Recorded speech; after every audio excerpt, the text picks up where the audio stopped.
Hi friends, good morning. నేను మీ Shiva sir. Welcome to Shiva competitive short cuts.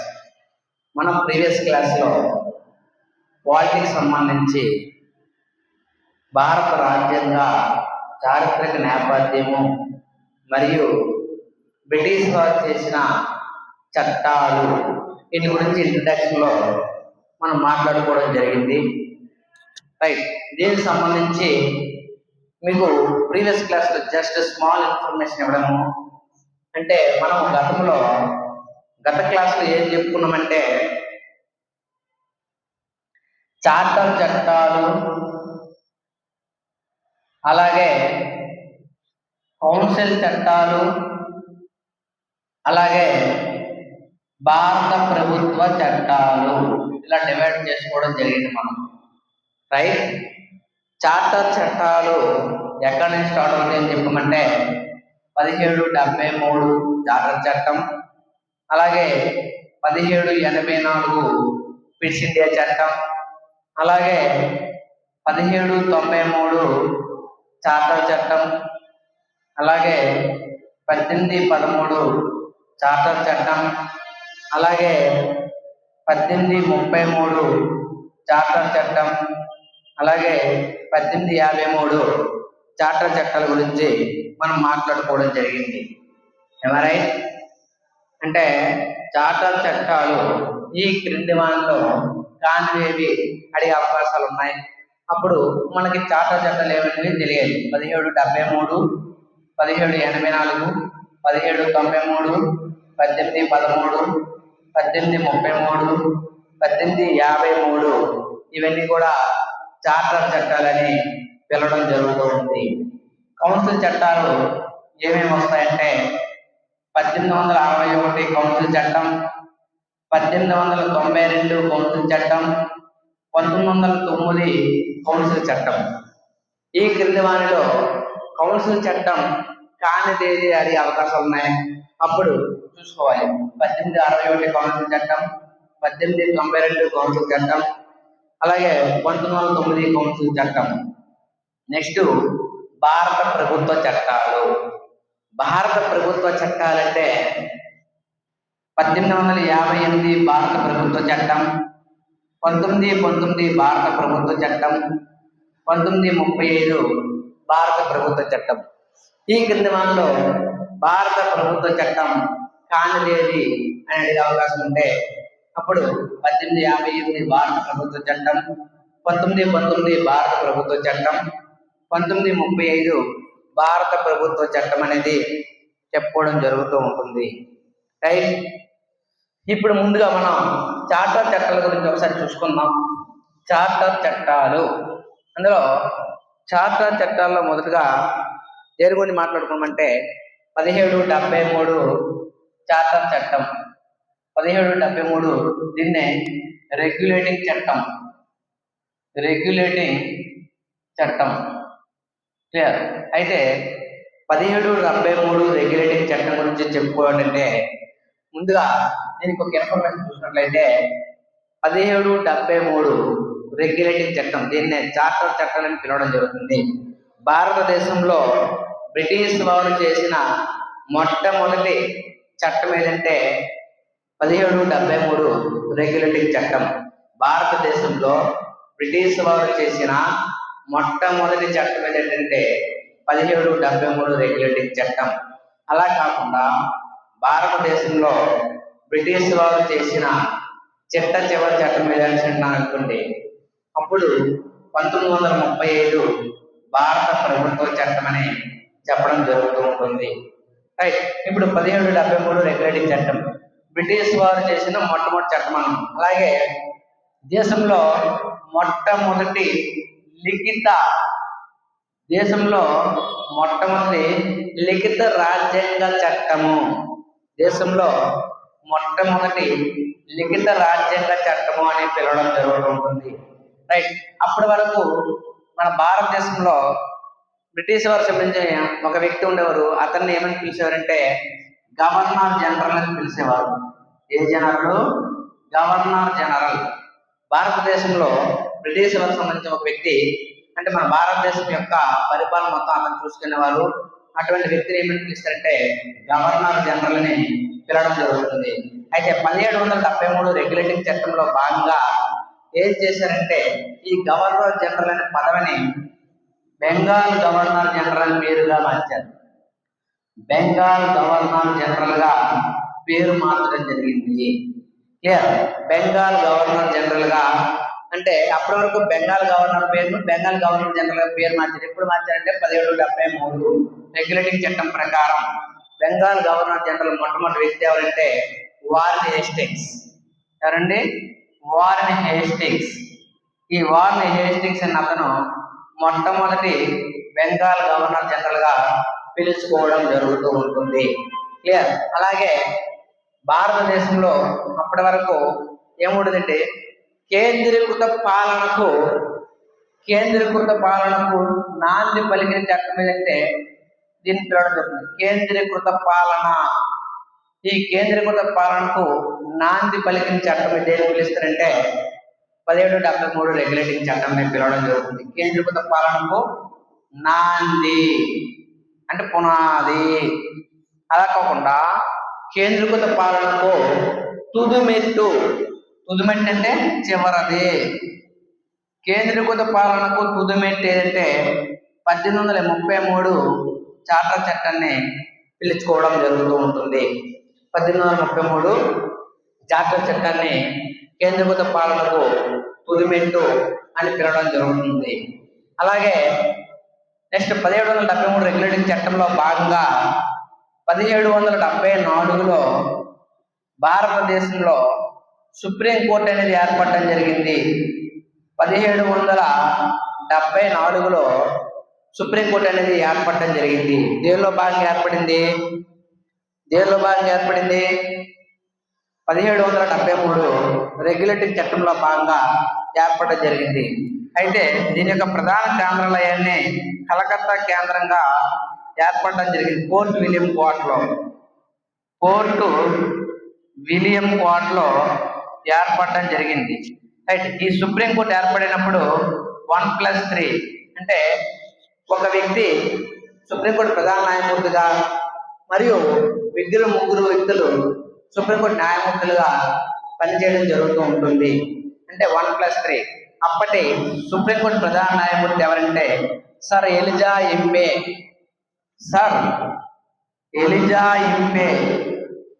ఈ sir Eliza ఇంపే గారు మొట్టమొదటి సుప్రీంకోర్టు ప్రధాన న్యాయమూర్తిగా పనిచేయడం జరిగింది. అయితే రెగ్యులేటింగ్ చట్టం చేసేటప్పుడు బ్రిటన్ ప్రధానమంత్రి ఎవరంటే లార్డ్ నార్త్. ఈ లార్డ్ నార్త్ అనే అతను బ్రిటన్ దేశానికి ప్రధానమంత్రిగా పనిచేయడం జరిగింది.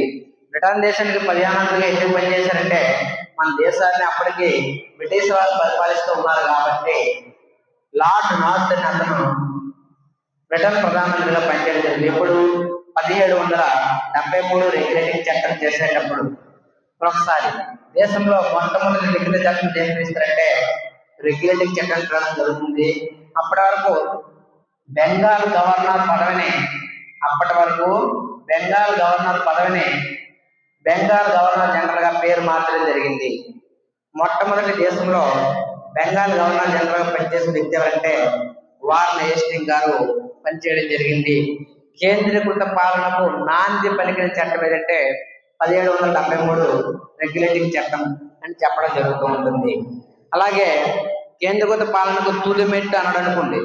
కేంద్రీకృత పాలనకు తుదిమెట్టు అంటే 1833 చార్టర్ చట్టం. అలా కాకుండా కేంద్రీకృత పాలనను రద్దు చేసిన చట్టం. కేంద్రీకృత పాలనను రద్దు చేసిన చట్టం అంటే 1858 భారత ప్రభుత్వ చట్టం. ఒకసారి కేంద్రీకృత పాలనకు నాంది పలికిన చట్టం అయితే 1773. కేంద్రీకృత పాలనకు తుదిమెట్టు అంటే 1833. కేంద్రీకృత పాలనను రద్దు చేసింది అయితే 1858 భారత ప్రభుత్వ చట్టం. క్లియర్? అలాగే దీనిలో భాగంగా 1774లో సుప్రీంకోర్టు అనేది ఏర్పడడం జరిగింది. సుప్రీంకోర్టు 1+3 ఒక ప్రధాన న్యాయమూర్తి మరియు 3 ఇతర న్యాయమూర్తులు పనిచేయడం జరిగింది. అయితే అప్పుడు ప్రధాన న్యాయమూర్తి ఎవరంటే sir Eliza Ampere. Sir Eliza Ampere ఇది ఎక్కడ ఏర్పాటు చేశారంటే కలకత్తా కేంద్రంగా ఫోర్ట్ విలియం కోటలో ఏర్పాటు చేయడం జరిగింది.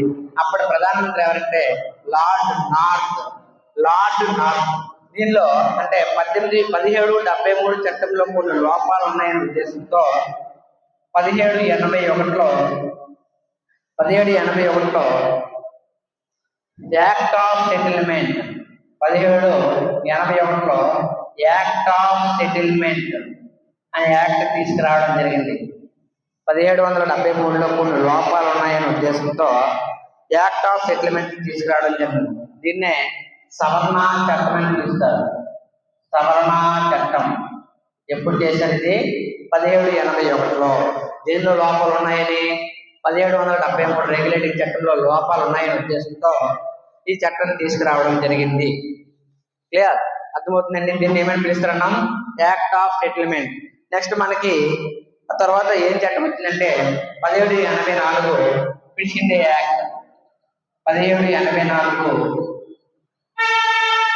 క్విట్ ఇండియా యాక్ట్ అనేది తీసుకురావడం జరిగింది 1784లో. అయితే క్విట్ ఇండియా యాక్ట్ ఎందుకు తీసుకొచ్చారంటే 1773లో కొన్ని చట్టాలు లోపాలు ఉన్నాయనే ఉద్దేశంతో దీన్ని తీసుకురావడం జరిగింది. క్విట్ ఇండియా ఎందుకు పేరు పెట్టారంటే అప్పటి బ్రిటన్ ప్రధాని సర్ విలియం పిట్ జూనియర్. అప్పటి బ్రిటన్ ప్రధాని సర్ విలియం పిట్ జూనియర్ అనే వ్యక్తి అప్పటి ప్రధానమంత్రిగా ఉండడం జరిగింది. ఈ చట్టం యొక్క ప్రత్యేకత ఏంటంటే 1773లో చార్టర్ చట్టంలో కొన్ని లోపాలు ఉన్నాయనే ఉద్దేశంతో 1784లో చట్టం తీసుకురావడం జరిగింది అన్నారు కదా. దీనిలో భాగంగానే అప్పటి వరకు కోర్ట్ ఆఫ్ డైరెక్టర్స్, అప్పటి వరకు ఈ పదం ఉంది. కోర్ట్ ఆఫ్ డైరెక్టర్స్ అనే పదం ఉంది. కొత్తగా 1784 చట్టం ప్రకారం మరో పదాన్ని ఏర్పాటు చేశారు, board of control. Court of directors అనే పదవితో పాటు బోర్డ్ ఆఫ్ కంట్రోల్ అనే పదవిని ఏర్పాటు చేయడం ఏ చట్టంలో భాగంగా 1784 క్విట్ ఇండియా చట్టంలో భాగంగా 1784 క్విట్ ఇండియా చట్టంలో భాగంగా ఏర్పాటు చేసుకోవడం జరిగింది. రైట్. అయితే ఇప్పుడు దీన్ని ఏమని పిలుస్తారంటే ద్వంద్వ పాలనకు నాంది పలికిన చట్టం.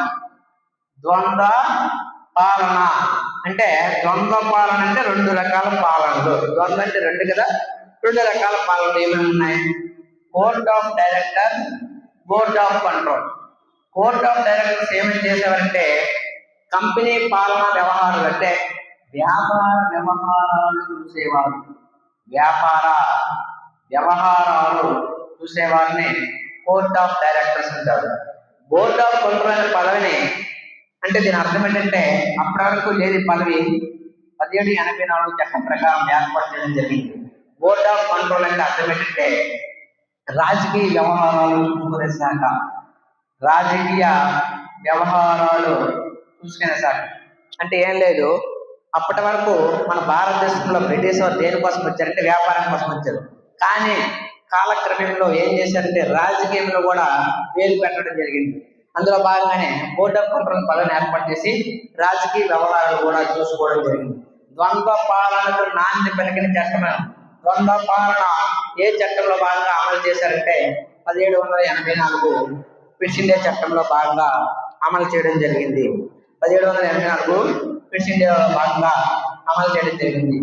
అందులో భాగంగా ఏ పదవిని ఏర్పాటు చేశారు? Board of directors, court of control ని ఏర్పాటు చేయడం జరిగింది. Clear? Court of directors, board of control పదవిని కూడా ఏర్పాటు చేయడం జరిగింది. ఇందులో కూడా కొన్ని లోపాలు ఉన్నాయన్న ఉద్దేశంతో ఏం చేశారంటే మళ్ళీ 1793లో మరో చట్టం చేయడం జరిగింది. 1793 చార్టర్ చట్టం. 1793 చార్టర్ చట్టం ప్రకారం ఏం చేశారంటే ఈ చట్టాన్ని మరో 20 సంవత్సరాలు పొడిగించారు.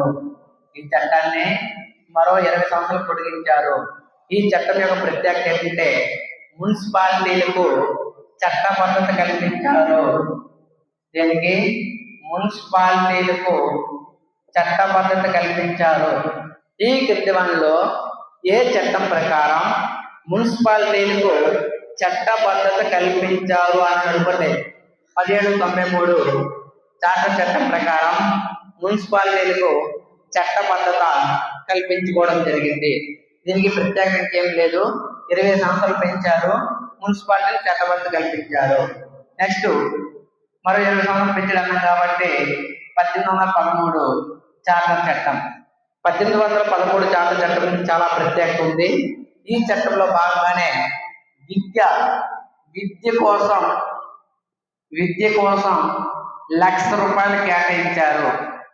ఏ చట్టం ప్రకారం విద్య కోసం ₹1,00,000 కేటాయించారంటే 1813 చార్టర్ చట్టం ప్రకారం. అలాగే ఆంగ్ల విద్య వ్యాప్తి కోసం ఏ విద్య? ఆంగ్ల విద్య అంటే బ్రిటిష్ వారి యొక్క అధికార భాష ఇంగ్లీష్ కాబట్టి, ఆంగ్లం కాబట్టి ఆంగ్ల విద్య కోసం, ఆంగ్ల విద్య వ్యాప్తి కోసం క్రైస్తవ మిషనరీల రాకను ప్రోత్సహించడం జరిగింది. ఆంగ్ల విద్య వ్యాప్తి కోసం క్రైస్తవ మిషనరీల రాకను ఆహ్వానించడం జరిగింది. దేనికోసం? ఆంగ్ల విద్య కోసం. ఏ చట్టం ప్రకారం మొట్టమొదటిసారిగా మత వ్యాప్తి చేయడం జరిగింది అంటే క్రైస్తవ మత వ్యాప్తి కోసం సహాయం చేయడం జరిగింది. ఈ చట్టంలో భాగంగానే క్రైస్తవ మిషనరీలు వచ్చేస్తే ఆ క్రైస్తవ మతం కోసం కొన్ని ప్రచారం కూడా చేస్తారు కాబట్టి క్రైస్తవ మత ప్రచారం కోసం ఏ చట్టంలో పొందుపరచుకోవడం జరిగిందంటే 1813 చార్టర్ చట్టం ప్రకారం. ఈ చట్టంలో భాగంగానే స్థానిక సంస్థలకు పన్నులు వేసే అధికారం కల్పించారు. స్థానిక సంస్థల కోసం పన్నులు వేసే అధికారం కూడా కల్పించడం జరిగింది.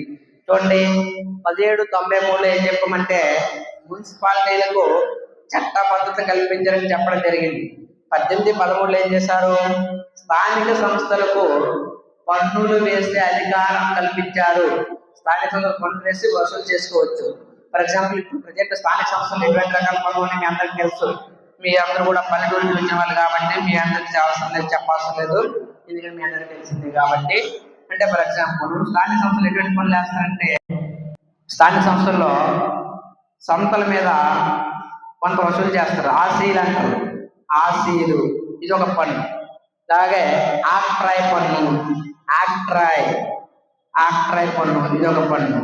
అలాగే మనకి టౌన్లో అంటే అది కూడా గ్రామ పంచాయతీలో భాగమే కాబట్టి, అంటే ఎలా ఉంటాయంటే మున్సిపాలిటీలు, కౌన్సిలర్లు, మేయర్లు ఇవన్నీ కూడా 74వ రాజ్యాంగ సభకు సంబంధించి మున్సిపాలిటీకి సంబంధించి అందులో కూడా కొన్ని పన్నులు ఉంటాయి. ఆటోలకు సంబంధించి కొన్ని ట్యాక్స్ వేస్తారు. అంటే ఆటో అవి అంటే ఎక్కడి నుంచి స్టార్ట్ అవుతుంది అక్కడికి వెళ్ళడానికి ఆర్సీలు వసూలు చేయడం జరుగుతుంది. అది కూడా ఆర్సీలు అటువంటి రకాల పనులు కూడా స్థానిక సంస్థలకు ఎప్పుడు కల్పించారంటే 1813 చార్టర్ చట్టం ప్రకారం కల్పించుకోవడం జరిగింది.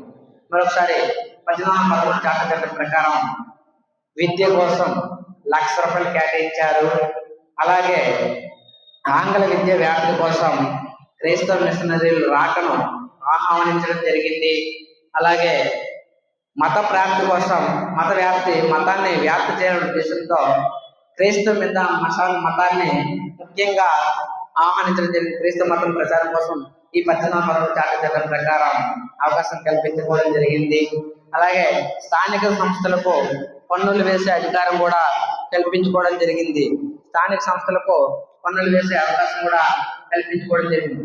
ఈ 1793 చార్టర్ చట్టం ప్రకారం చిన్న ఇంపార్టెన్స్ ఉంది. గవర్నర్ జనరల్ అప్పటి వరకు లేని పదవిని ఒకటి ఇవ్వడం జరిగింది. గవర్నర్ జనరల్ కు వీటో అధికారం కల్పించుకోవడం జరిగింది.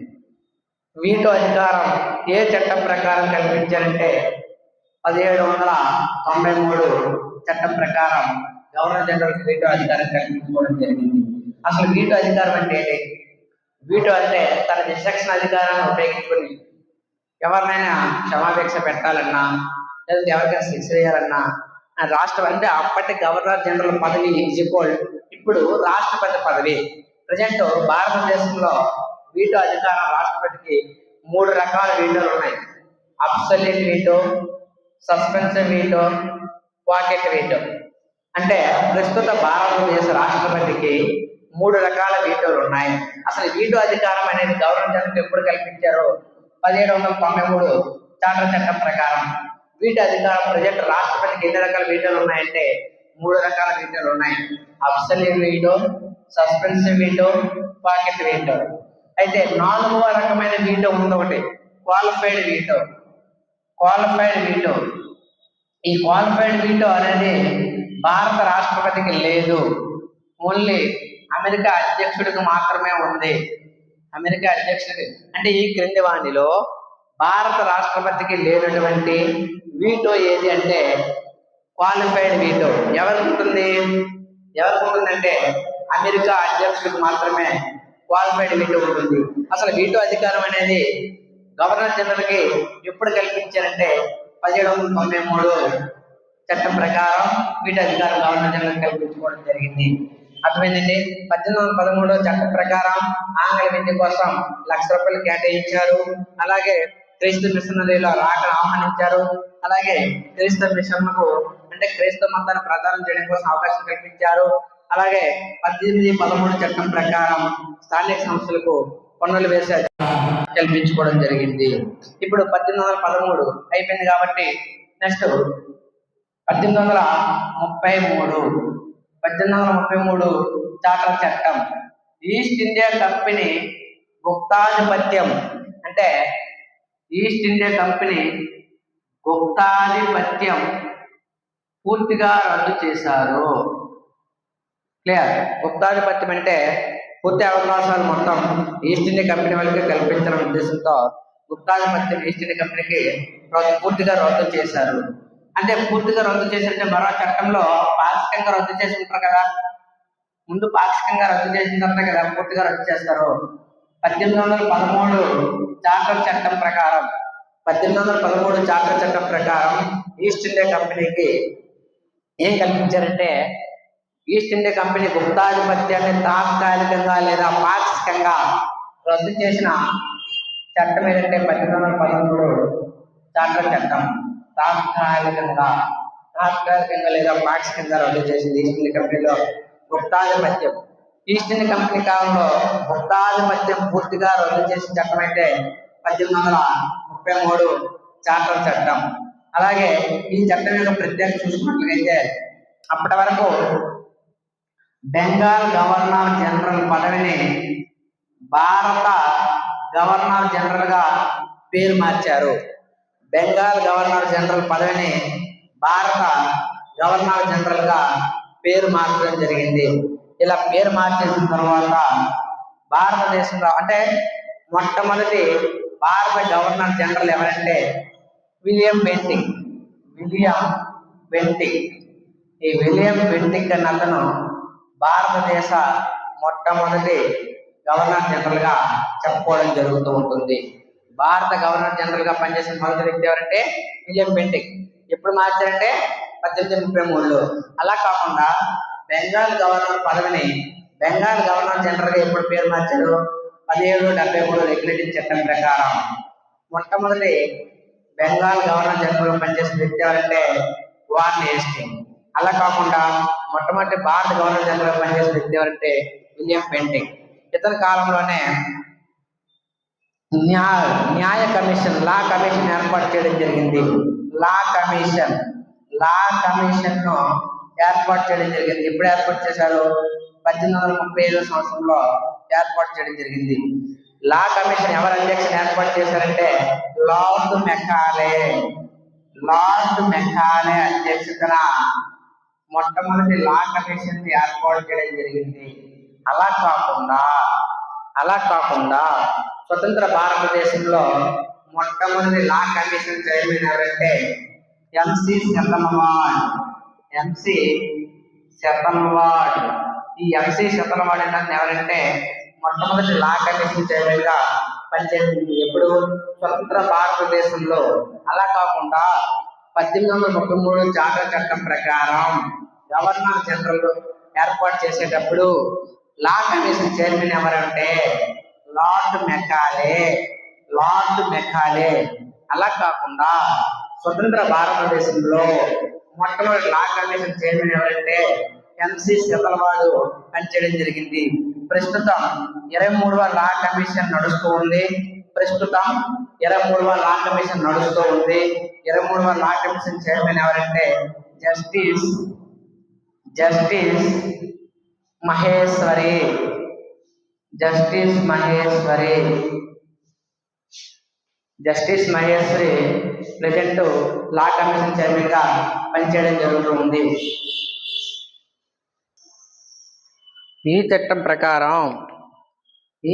ప్రకారం ఈస్ట్ ఇండియా కంపెనీ యొక్క గుప్తాధిపత్యాన్ని పూర్తిగా రద్దు చేయడం జరిగింది. అలాగే ఈస్ట్ ఇండియా కంపెనీ గుప్తాధిపత్యంను పాక్షికంగా రద్దు చేసిన చట్టం అయితే 1813 జాతీయ చట్టం ప్రకారం రద్దు చేయడం జరిగింది. బెంగాల్ గవర్నర్ జనరల్ పదవిని భారత గవర్నర్ జనరల్ గా పేరు మార్చడం జరిగింది. ఎప్పుడు పేరు మార్చారంటే 1833 చట్టం ప్రకారం. మొట్టమొదటి భారత గవర్నర్ జనరల్ ఎవరంటే విలియం బెంటింగ్. ఇతని ఆధ్వర్యంలోనే లా కమిషన్ ఏర్పాటు చేయడం జరిగింది. 1835 సంవత్సరంలో లా కమిషన్ ఏర్పాటు చేయడం జరిగింది. ఎవరు అధ్యక్షుని ఏర్పాటు చేశారంటే లార్డ్ మెకాలే అధ్యక్షతన మొట్టమొదటి లా కమిషన్ అనేది ఏర్పాటు చేయడం జరిగింది. అలాగే దీన్ని అలా కాకుండా స్వతంత్ర భారతదేశంలో మొట్టమొదటి లా కమిషన్ చైర్మన్ అంటే ఎంసీ శతలవాడు గారిని చెప్పడం జరుగుతూ ఉంటుంది. 23వ లా కమిషన్ అంటే జస్టిస్ దినేష్ మహేశ్వరి గారు ప్రజెంట్ లా కమిషన్ చైర్మన్ గా పనిచేయడం జరుగుతుంది. ఎందువల్ల అంటే 23rd పర్సన్. అలాగే 1833 చార్టర్ చట్టం ప్రకారం ప్రత్యేకత ఏంటంటే ఇంతగా మాట్లాడుకోవడం జరిగింది. 1773 చార్టర్ చట్టం ప్రకారం కేంద్రీకృత పాలనకు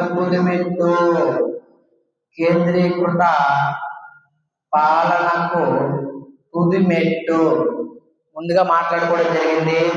కేంద్రీకృత పాలనకు నాంది పలికిన చట్టం అయితే 1773 చార్టర్ చట్టం. అలా కాకుండా కేంద్రీకృత పాలనకు నాంది పలికిన చట్టం అయితే 1833.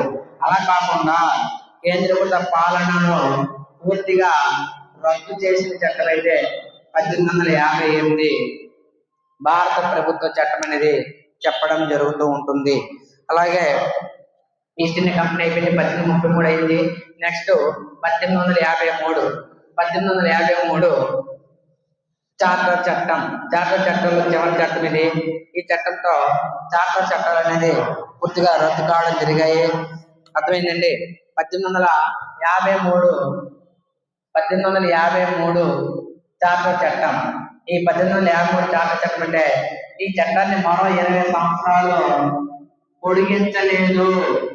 20 సంవత్సరాలు పొడిగించలేదు, రద్దు చేశారు. ఎందుకంటే అప్పుడు భారతదేశంలో ఉన్న పరిస్థితులు ఎటువంటివి. 1857 సిపాయిల తిరుగుబాటు జరిగింది. పూర్తిగా బ్రిటిష్ వారి మీద వ్యతిరేకత రావడం జరిగింది. దీన్ని మధ్యగా చేసుకుని కొన్ని తిరుగుబాటు చేసిన తర్వాత ఇంకా పూర్తిగా కంపెనీ పాలన రద్దు చేయాలనే ఉద్దేశంతో 1858 భారత ప్రభుత్వ చట్టం తీసుకురావడం జరిగింది. రైట్. ఈ 1853 చార్టర్ చట్టం ప్రత్యేకత అయితే పొడిగించలేదు. అలాగే ఎగ్జిక్యూటివ్ కౌన్సిల్, లెజిస్లేటివ్ కౌన్సిల్ ను వేరు చేస్తారు. రెండు వేరుగా విభజించారు. ఎగ్జిక్యూటివ్ కౌన్సిల్ ను, లెజిస్లేటివ్ కౌన్సిల్ వేరు చేసి ఇందులో భారతీయులకు కూడా అవకాశం కల్పించుకోవడం జరిగింది.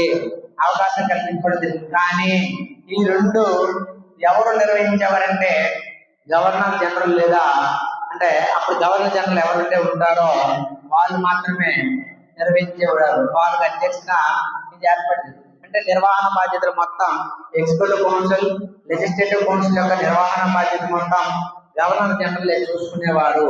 ఈ రెండింటిని డివైడ్ చేసి జరిగింది. 1853 చట్టం ప్రకారం ఎగ్జిక్యూటివ్ కౌన్సిల్ ని, లెజిస్లేటివ్ కౌన్సిల్ ని రెండు వేరు చేసి పూర్తిగా 1853 చట్టం ప్రకారం గవర్నర్ జనరల్ కి అవకాశం కల్పించారు.